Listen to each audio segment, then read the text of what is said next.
Goeiemôre,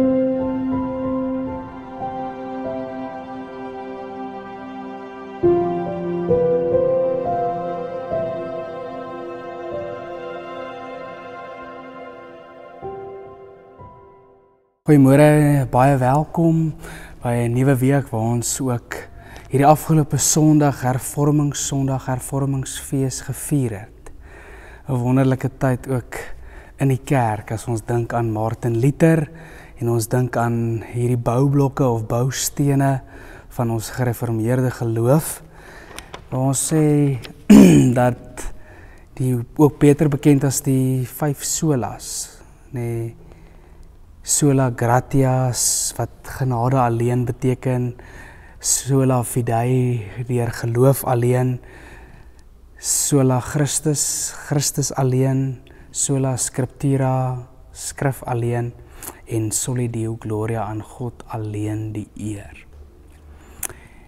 En 'n wonderlike gebeurtenis in 1516, daar in Witteberg, in Duitsland, waar Martin Luther sy 95 stellings teen die kerk deur vasgeslaan het. Hier op die skerm gaan jy is 'n beeld, 'n uitbeelding wat bekend staan as die Lutherse roos. En ons gaan so 'n bietjie in hierdie week gesels oor uit die teks uit wat hierdie fondasie of hierdie ook vir ons beteken. Jy sal sien, in die middel is daar 'n swart kruis in die middel en dit herinner ons aan Christus wat gesterf het om ons te red. En daarom kan ek jou ook groet. Ek groet jou in die naam van Christus, die een wat ons verlosser is, ons redder is. Dis die fokus vandag.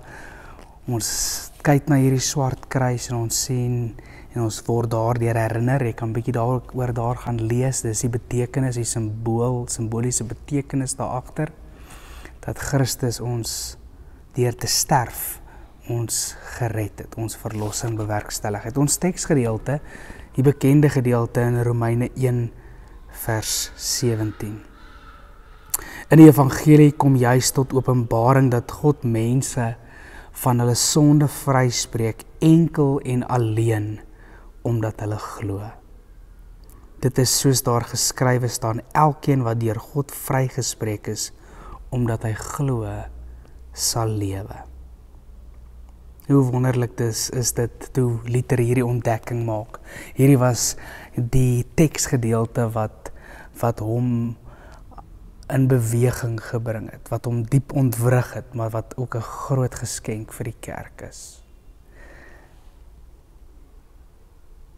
Dat God mense van hulle sondes vryspreek, enkel en alleen omdat hulle glo. En dan kan ons sê, maar om 'n gelowige te wees, mens kan ook so 'n bietjie bedink oor die amp van die gelowige. Ons dink is baie keer net die diakens of die ouderling of selfs die predikant wat belangrike werk het. Maar jy as 'n gelowige, die amp van die gelowige. En daar wil ek amper sê, die kinders, ons kinders, maak nie saak wat 'n ouderdom hulle is nie, hoe belangrik dit is om ook te hoor wat medegelowiges met mekaar deel, maar medegelowiges te luister, medegelowiges toe te laat om 'n rol te speel ook in die kerk. Enkel en alleen omdat ons glo word ons vrygespreek. En ons gaan hierdie week hiermee saamreis en mag jy dit naby jou dra, mag jy miskien dalk 'n bietjie gaan lees oor die reformatie, oor Luther se pad. Daar's 'n wonderlike film, Luther, wat jy ook kan lees.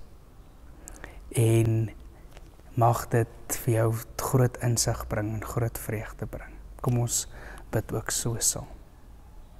Wonderlike Here, baie dankie vir u liefde en die genade, en dankie ook vir die goedheid, en dankie dat u vir ons gered het, enkel en alleen omdat ons glo. Ons bid dit as u kinders, en ons dankie daarvoor. Amen. Mag het vir jou 'n mooi week wees. Ons gesels weer môre, mooi bly. Thank you.